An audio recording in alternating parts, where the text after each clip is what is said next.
என்னோட கருத்து இந்த சமூகத்துக்கு பயனுள்ளதா இருக்குன்னு நினைக்கிறவங்க மட்டும் இந்த மூவேந்தர் மீடியாவை சப்ஸ்கிரைபிள் பண்ணிட்டு பெல் ஐக்கானை ஆல் கொடுத்து ஃபாலோ பண்ணிக்கோங்க. நன்றி. திருச்சியை பரபரப்புக்குள்ளாக்கி வந்த நிலையில் இருவரின் பின்னணியிலும் 50 ஆண்டு கால ரவுடிகளின் சாம்ராஜ்யம் புதைந்திருப்பதாக பரபரப்பு தகவல்கள் வெளியாகி இருக்கின்றன.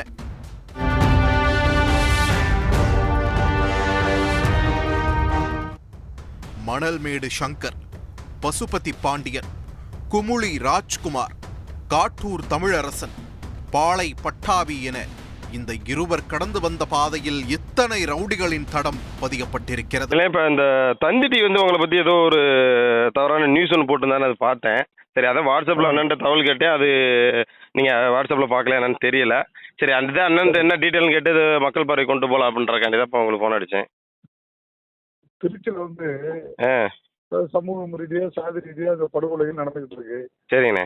அதை தந்தி டிவியில கல ஆய்வு பண்ணி இது யாருனால நடக்குது, எதனால நடக்குது, எந்த சமூகத்தினால அந்த படுகொலை நடக்குது அப்படின்னு ஆய்வு பண்ணி ஒரு நடுநிலைமையோட அந்த தொலைக்காட்சி அதை பதிவிடணும்.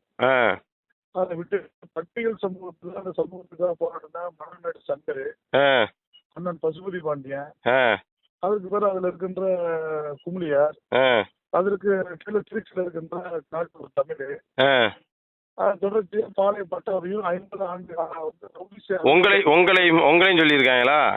எங்களுக்கு பாளை பட்டாபி 50 ஆண்டு தொடர்ச்சியா இவங்க இருக்காங்க. ஆகவே தான் இந்த மாதிரி படுகொலையில நடக்குதுன்னு சொல்லி திட்டமிட்டு சமூகத்துக்காக போராடுகின்ற ரவுடியாகவும் கொலைகாரனாகவும் திருடர்களாகவும் இந்த தந்தி டிவி தொலைக்காட்சியில பதிவிட்டாங்க. திராவிட முன்னேற்றங்கள் இருக்கு, அண்ணா திராவிட முன்னேற்ற கழகம் இருக்கு, மற்ற சமூகங்கள்ல தமிழ்நாட்டு வாசிட்டு இருக்காங்க. அவங்க கஞ்சா வைக்கிறான், கூலிக்கு கொலை பண்றான், அவங்களாம் அதெல்லாம் எங்களோட பதிவிட இல்ல. பட்டியல் சமூகத்துல உள்ளவங்க மட்டும் தவறாவே சித்தரிக்கிறதா நம்ம வண்டியில கண்டிக்கிறதா ஆர்ப்பாட்டங்கள் முன்னெடுத்து பண்ணியிருக்கோம். நேற்று சென்னையில வரையும் ஆர்ப்பாட்டம் நடந்துச்சு. சரிங்கண்ணே. சிட்டி கமிஷனர் ஒரு கம்ப்ளைண்ட் கொடுத்துருவோம். சரிங்கண்ணே. அது தொடர்பா ஒரு மானநஷ்ட வழக்கு போடுறது வக்கீல் நோட்டீஸ் அனுப்பிட்டுருக்கோம். சரிங்கண்ணே. திருவாரூர் செஷன்ஸ் கோர்ட்ல அது சம்பந்தமா மானநஷ்ட வழக்கு போட்டிருக்கோம். சரிண்ணே. சரிண்ணே. சரிண்ணே. இப்போ அது சம்மந்தம் வழக்கு தொடர்ந்து அவங்க எதுவும் இந்த மாதிரி தவறான நியூஸ் நாங்கள் போட்டோம் எதுவும் மன்னிப்பு எதுவும் கேட்கல. அவங்க ஒன்றும் இது வரையும் வருத்தம் தெரிவிக்கல. எனக்கு ஒன்றும் தெரியல. மாநில இளைஞரணி தலைவர்கிட்ட அவங்க சென்னையில இருந்து போன் பண்ணி வருத்தம் தெரிவிச்சதா தகவல் சொன்னாங்க. ஆனாலும் அது மறுப்பு செய்தியா போடணும்ல. இந்த மாதிரி பட்டாது போட்டோம் மறுப்பு செய்தி ஏதாவது பதிவு பண்ணணும்ல அவங்க. அது எப்படி போடுவாங்க? அது போட மாட்டாங்க. இல்லை, எக்ஸ் பக்கத்துலயாவது பதிவு பண்ணணும்ல.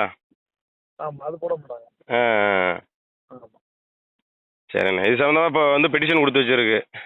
ஆமா, சென்னை சிட்டி கமிஷனர் பெட்டிஷன் கொடுத்துருக்கு. சரிண்ணே. சரிண்ணே. சரிண்ணே. சரிண்ணே. அதான் இப்போ திருச்சியில் கூட அந்த பிரச்சனை ஓடிட்டு இருக்குன்னு நினைக்கிறேன். அது இப்போ அண்ணன் இன்னைக்கே நாளைக்கே அங்கே போகிற மாதிரி தாழ்வு வர கேள்விப்பட்டேன். ஆமா, நம்ம மாநில மாணவரணி சேர்ந்து தொடர்ச்சியா அந்த தம்பி ஆமா துரைராஜ் தம்பி தான் பார்த்தேன் களத்தில் நின்னாப்புல. ஆமா, மாவட்ட ஆட்சித்தலைவர்களும் சந்திச்சு பேசிட்டு இருக்காங்க. சரிங்கண்ணே. நானும் இன்னும் 2 நாளும் அந்த குளித்தல பகுதி அந்த பகுதிகளுக்கு போலாம்னு இருக்கேன். சரிங்கண்ணே. ஓகே, நன்றி. சரிண்ணே. ஓகேண்ணே.